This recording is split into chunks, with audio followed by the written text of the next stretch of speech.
شریعت مطہرہ نے فرمایا الطلاق مرتان فامساک بمعروف او تسریح باحسان، فرمایا کہ طلاق یہ ہے کہ تم ایک بار یا دو بار طلاق دے دو، پھر اس کو روک کے رکھو، اس کی عدت پوری ہو، یا اس کو پھر آزاد کر دو تاکہ وہ اپنا اگلا نکاح کرے۔ آپ یہاں سے علماء مراد یہ دیتے ہیں کہ اس سے مراد یہ ہے کہ طلاق ثلاثہ بھی ہو جائے تو ہم اس کو روک سکتے ہیں۔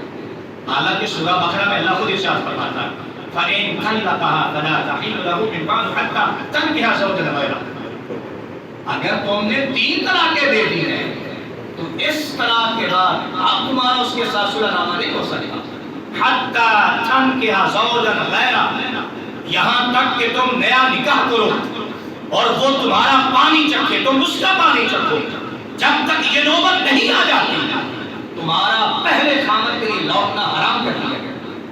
اور اس کی وضاحت نسائی شریف کے دامن کے اندر موجود ہے۔ نبی رحمت شفیع معظم صلی اللہ علیہ وسلم تشریف فرما ہے، کسی شخص کے بارے میں خبر دی گئی کہ اس شخص نے 3 طلاقیں ایک محفل میں ایک ہی زبان میں دے دی۔ اللہ کے رسول کو جب یہ خبر پہنچتی ہے، اللہ کا رسول ہاتھ میں غصہ میں کھڑا ہو جاتا ہے، فرمایا یلعب بکتاب اللہ عز و جل، تم میرے ہوتے میری موجودگی میں تم اللہ کی کتاب کا مذاق بناتے ہو، 3 طلاقوں کا حکم تمہیں کس نے دیا تھا؟ تم اللہ کی کتاب، تم شریعت کا مذاق بنا رہے ہو۔ صحابی کہتا ہے اللہ کے رسول کے یہ جذبات ایسے تھے، میں کھڑا ہو کے عرض کرنے لگا اللہ کے رسول اگر آپ کا حکم ہو جس نے یہ کام کیا ہے اس کا سر میں تن سے جدا نہ کراؤں، اللہ کے رسول نے اس کو خاموش فرما دیا۔ یہاں پر علماء فرماتے ہیں اگر 3 طلاقیں ایک طلاق ہوتی تو حضور کو حالت غصہ میں آنے کی کیا ضرورت؟ پھر صحابی کا یہ فرمان میرا جی چاہتا ہے کہ حضور کو جو تکلیف پہنچی ہے اس کا سر میں تن سے جدا کر دو۔ اگر طلاق ثلاثہ طلاق واحدی ہے تو یہ شریعت میں جذبات کہاں سے آ گئے؟ کہ نبی رحمت شفیع معظم صلی اللہ علیہ وسلم نے ناراضگی کا اظہار فرمایا کہ تم نے ایسا کیوں کر دیا ہے، اور یہ فرمانا کہ تم اللہ کی کتاب کا مذاق بنا رہے ہو۔ اور جیسے ہمارے ہاں کہا جاتا ہے طلاق ثلاثہ طلاق واحدی ہے، تو پھر مذاق سے کہاں مراد کہ اللہ کے رسول ناراضگی کر رہا ہے اور ہم سمجھ رہے ہیں نہیں اس سے مراد یہ ہے، اس سے مراد وہ نہیں ہے، اس سے مراد وہ ہے کہ جو صحافتہ کے دامن میں امام نسائی نے حدیث پاک بیان فرمائی کہ فرمایا اگر 3 طلاقیں تم دے چکے ہو اب تمہارے لیے اس سے تعلق ہمیشہ کے لیے حرام کر دو۔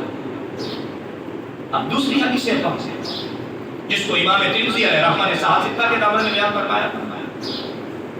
امام ترمذی علیہ رحمہ نے حدیث پاک لکھی ہے، آپ فرماتے ہیں کہ ایک شخص طلاق بتہ، یہ زو معنی ہے، ایک طلاق کے لیے بھی استعمال ہوتا ہے اور 3 طلاقوں کے لیے بھی استعمال ہوتا ہے۔ امام ترمذی علیہ رحمہ فرماتے ہیں اس نے طلاق بتہ یہ دی اور حضور کی بارگاہ میں آ گئی۔ اب مسلک اہل حدیث کہتا ہے کہ طلاق ثلاثہ طلاق واحدی ہے، دلیل کیا ہے؟ یہ حدیث پاک پیش کرتے ہیں۔ حالانکہ شرح صحیح مسلم کی امام نبوی علیہ رحمہ اس کی تخریج کرتے ہوئے فرمایا ہے کہ طلاق بتہ سے مراد طلاق ثلاثہ کا حکم ایک نہیں ہے بلکہ یہ 2 معنوں کے اندر شمار ہوتا ہے۔ اس سے پوچھا جائے گا طلاق واحد ہے تو طلاق واحد ہے، اگر وہ کہتا میں 3 طلاقیں دے رہا ہوں تو پھر 3 طلاقیں شمار ہو۔ اب طلاق بتہ دینے کے بعد جب وہ شخص حضور کی بارگاہ میں حاضر ہوا، اللہ کے رسول کا چہرہ مبارک کا رنگ بدل گیا۔ آپ نے فرمایا صاحب تم اس طلاق بتہ سے کیا مراد لیتے ہو؟ کہا اللہ کے رسول میں 1 طلاق مراد لیتا ہوں۔ کیا طلاق لیتا ہوں؟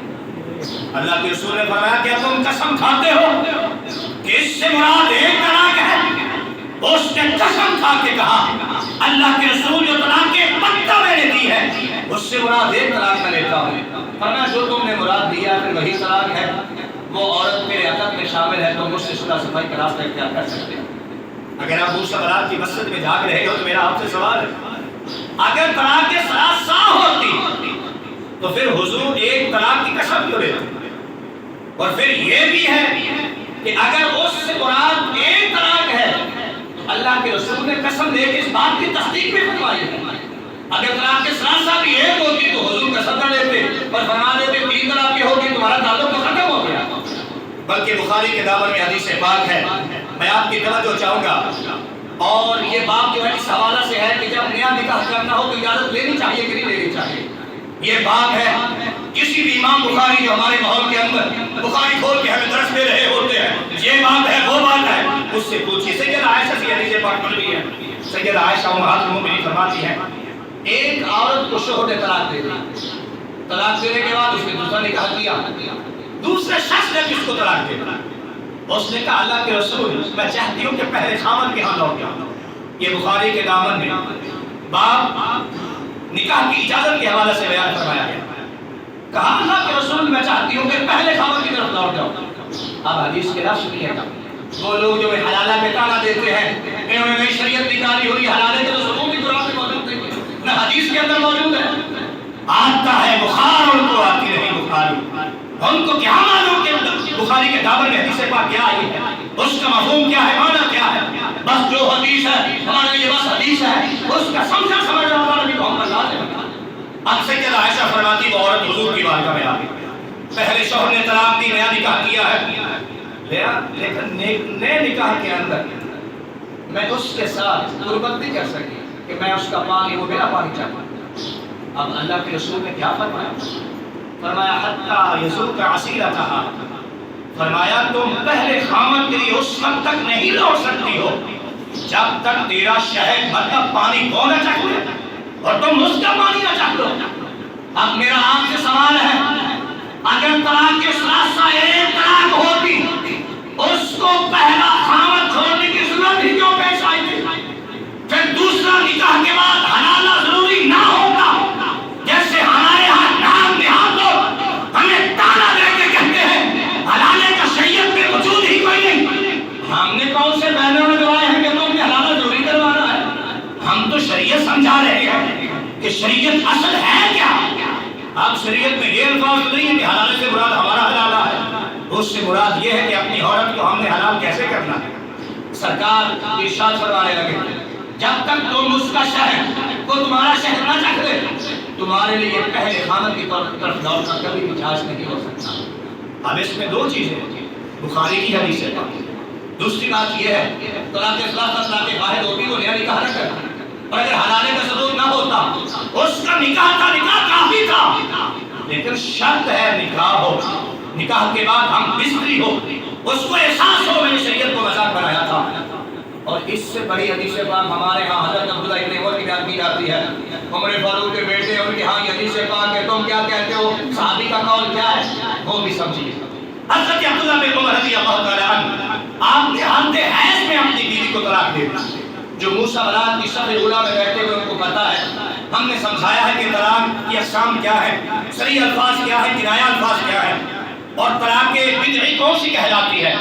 سیدنا عبداللہ بن عمر نے اس کو طلاق دے دی حالت حیض، اس کو دوسری طلاق دینا چاہے تو اللہ کے رسول کو پتہ چل گیا. سرکار نے ارشاد فرمایا ابن عمر تم نے خلاف شرع کیا کہ طلاق احسن ذہن میں ہوگا، طلاق حسن ذہن میں ہوگا، تم نے دو سٹیپ کو چھوڑ کے تیسرا راستہ اختیار کیا ہے. تم پر لازم ہے جلدی سے جاؤ اپنی عورت سے تو رجوع کر دو، دوبارہ سنو کر دو. اب یہاں سے ہمارے علماء کہتے ہیں دیکھو سیدنا عبداللہ بن عمر نے طلاق کے ثلاثہ دی تھی، پھر سرکار نے فرمایا تم صلح کر لو. اس حدیث کا مفہوم تو ہے ہی نہیں، کہاں کی بات ہم کہاں لے کے آ گئے. مطلب تو یہ تھا کہ حالت حیض میں تم نے ڈیورس کیا ہے جو خلاف شرع ہے، خلاف بدعت ہے، نیا کام کر رہے ہو. تم حیض کی حالت میں طلاق نہ دو، جو تم نے ایک طلاق دے دی ہے اس سے رجوع کرو واپس. اس سے مراد یہ نہیں تھا کہ طلاق ثلاثہ ہے جو عمر سے صلح فرما رہے، بلکہ ان کے امام قاضی ثناء اللہ اپنے فتاوی سرایہ میں لکھتے ہیں کہ نبی کے زمانے سے لے کر 700 صدیاں، 700 سال، کتنا عرصہ؟ سارے بولیے گا، پھر بولیے گا، 700 سال امت کا اجماع رہا ہے کہ طلاق کے ثلاثہ کو طلاق کے ثلاثہ شمار کیا جاتا تھا. ہاں یہ رہا عمر فاروق کا زمانہ، عمر عمر فاروق نے آ کے طلاق ثلاثہ کو طلاق ثلاثہ نہیں فرمایا، بلکہ ماحول میں لوگ جو ناآشنا تھے ان پر واضح فرما دیا گیا کہ اب یہ کوئی نہ سمجھے کہ جو حکم رسول ہے طلاق ثلاثہ و طلاق واحد ہے، فرمایا نہیں طلاق ثلاثہ ہمیشہ کے طلاق ثلاثہ ہی شامل۔ اس حوالے سے پیران پیر سیدنا شیخ عبد القادر جیلانی کا واقعہ ہمارے ایمان کو بڑا خاصی بخشتا ہے۔ آپ ولی نہیں تھے، بہت بڑے عالم تھے، ساڑھے آنکھیں جاندہ ہے بیٹھا کری مولوی نہیں کبرہ میں کیا ہوا۔ یاد رکھیں بندہ اس وقت تک کبھی ولی نہیں بن سکتا جب تک وہ شریعت کا عالم نہیں بن سکتا۔ ہمارے ہاں تو عالم کو اہمیت نہیں دی جاتی، جو شریعت سے چٹ ہو اور نشے میں سوت ہو اس کے قدموں میں بیٹھنا ہمارے لیے گھر بن جاتا ہے۔ یاد رکھیں جو شریعت کا مخالف ہو وہ اللہ کا بندہ تو کیا وہ شیطان کے آس پاس بھی نہیں بیٹھ سکتا ہے۔ ہماری بات ایسی بھی ہے کہ جو شریعت سے دور ہوتا ہے حق کا ہوش کرا لیا جاتا ہے۔ سیدنا غوث پاک کے زمانے میں شخص نے یہ منت اور یہ نیت کر لی جب تک میں وہ عبادت نہ کروں جس عبادت میں کوئی دوسرا شریک نہیں ہوتا میں اپنی بیوی کو ڈیورس کر دوں گا۔ اب بڑا مسئلہ اہم ہے، میں کلمہ پڑھتا ہوں کوئی اور بھی کلمہ پڑھ رہا ہو، شرط یہ ہے کہ میں کام کروں دوسرا کوئی نہ کرے، تو اسی توجہ چاہیے۔ اب میں روزہ رکھ رہا ہوں کوئی اور بھی روزہ رکھے گا، میں نفلی نماز پڑھتا ہوں کوئی اور بھی پڑھ رہا ہوگا، شرط یہ ہے میں اکیلا ہوں ایسی عبادت کروں کہ اس عبادت میں کوئی دوسرا شریک نہ ہو سکے۔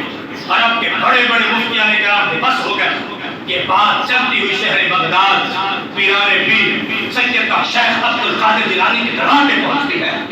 آپ کا کیا علم اور فہم تھا، ہم ان کو اس لیے نہیں مانتے کہ انہوں نے بھیڑوں کو تالا تھا، ہم اس لیے مانتے ہیں کہ انہوں نے اللہ کے دین کو لوگوں کے سامنے اچھے طریقہ سے پیش کروایا۔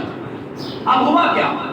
اب ہوا یہ کہ سیدنا غوث پاک رضی اللہ عنہ فرمانے لگے تم نے کیا ارادہ کیا تھا، کیا شرط لگائی؟ کہا اس وقت میری بیوی کو طلاق جب تک میری عبادت میں کوئی دوسرا شریک نہ ہو، جو بھی کام کرتا ہوں لوگ شریک ہو جاتے ہیں، میری بیوی کو تو طلاق ہو جائے گی۔ فرمایا صاحب قصہ مختصر جاؤ رب ذوالجلال کی بارگاہ میں طواف کے لیے کھڑے ہو جاؤ، طواف ہو رہا ہو تو طواف کو روک دینا اور صرف تم اکیلے طواف کرنا، یہ وہ عبادت ہوگی جس میں تم شریک ہو کوئی اور شریک نہیں ہو، اور اس عمل سے تم طلاق ثلاثہ سے بچ جاؤ گے۔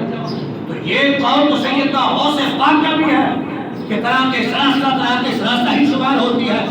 امام اعظم ابو حنیفہ ہو، امام شافعی ہو، امام مالک ہو، امام احمد بن حنبل ہو، اس سے مختصر بڑھتے ہوئے ہمارے ماحول کے اندر چونکہ طلاق کی شرح بڑھ رہی ہے اس حوالہ سے ہمیں تھوڑا سا شریعت سے وابستہ ہونا ہوگا، اور اس کے لیے سب سے بہترین طریقہ یہ ہے کہ ہم اس دین کو پڑھ اپنی اولاد کو دین کے راستے پہ لے آئیں۔ اور اس سے بڑا گزشتہ نامہ جو ہم آپ کے سامنے پیش کرتے ہیں کہ جو خطبہ شروع ہونا ہے اسی بھائی کے سنتا پڑھنی ہے وہ کوئی لگے بھمیں نہ لگے ساڑیاں سنتا پوریا ہوور نہ ہوور، مولوی خطبہ شروع کر دے مولوی بڑا تیز ہے سنتا ساڑیاں پوریا کوئی نہیں ہار۔ دین کا ایک طریقہ یہ بھی ہے کہ نماز جمعہ کا مقصد یہ ہے جب دنیا ہم پر غالب آ جائے تو جمعے کی صورت میں ہمیں ایمان کی روشنی ملتی ہے۔ وہ کب ملتی ہے کہ جب ہم نماز جمعہ میں وقت اولا میں آتے ہیں، اگر جمعہ کو بھی ظہر پڑھنا ہے تو الحمدللہ کثیر تعداد میں لوگ آ جاتے ہیں، بھئی یہاں پہ وقت کی پابندی ہوگی تو 1:30 بجے 29 منٹ پہ پہنچے، پہ 30 پہ جماعت ہوگی،